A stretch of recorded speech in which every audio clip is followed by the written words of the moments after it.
ప్రభునందు ప్రియులకు క్రీస్తు యేసు వారి అతి పరిశుద్ధమైన నామములో శుభములు తెలియజేయుచున్నాం. ఈ దినము హెబ్రోన్ క్యాలెండర్ వాగ్దానము. ఆయన గాయము చేయును, ఆయన చేతులే స్వస్థపరచును. యోబు గ్రంథము 5వ అధ్యాయము 18వ వచనంలో దేవుడు ఈ మాటలు తెలియజేయుచున్నాడు. ప్రియమైనటువంటి దేవుని ప్రజలారా, యోబు దైవజనుడు మన యొక్క జీవితంలో మనం ఎరిగిన వారంగా ఉంటున్నాం.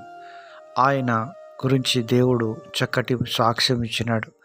యోబు యథార్థవంతుడు, న్యాయవంతుడు, దేవుని యందు భయభక్తులు కలిగినటువంటి వాడు, చెడుతనం విసర్జించిన వాడని సాక్షాత్తు యోబును గురించి దేవుడే సాక్ష్యం ఇచ్చిన విధానాన్ని మనం గమనించవచ్చు.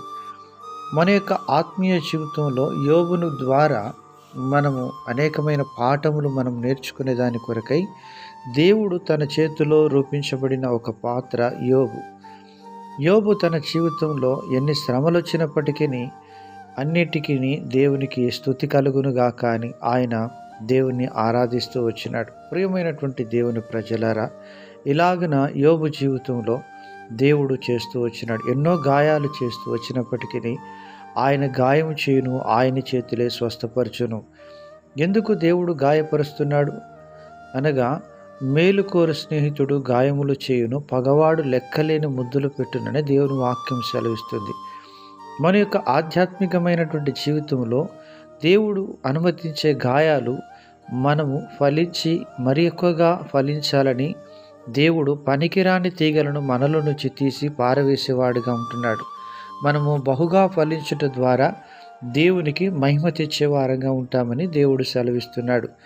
యోబు తన జీవితంలో దేవుడు అనుమతించిన ఆ యొక్క శ్రమలను, శోధనలను సహించుట ద్వారా రెండంతలుగా దీవించబడిన విషయాన్ని మనం ఎరుగుదుము.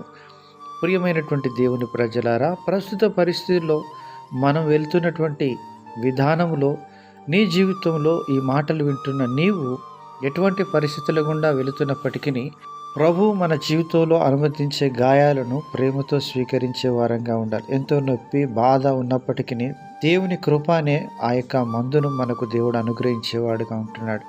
కృప ద్వారా దేవుడు మనకు నెమ్మదిని, సమాధానాన్ని కలుగజేసేవాడుగా ఉంటాడు. అపోస్తలుడైన పౌలు గారు తన జీవితంలో ఎన్నో బలహీనతలు ఉన్నప్పటికీ వాటన్నిటిలో దేవుడు నా కృప నీకు చాలును అన్నాడు. దేవుడు కృప అనే ఔషధాన్ని మన యొక్క ఆత్మీయ జీవితంలో అనుగ్రహించి ఆయనే పరలోకపు దీవెనలు పొందుకునే దానికి మనకు సహాయం చేసి నడిపించేవాడుగా ఉంటాడు. అలాగన మనము దీవించబడి అనేకులకు ఆశీర్వాదకరంగా, దేవునికి మహిమకరంగా ఉందుము గాక.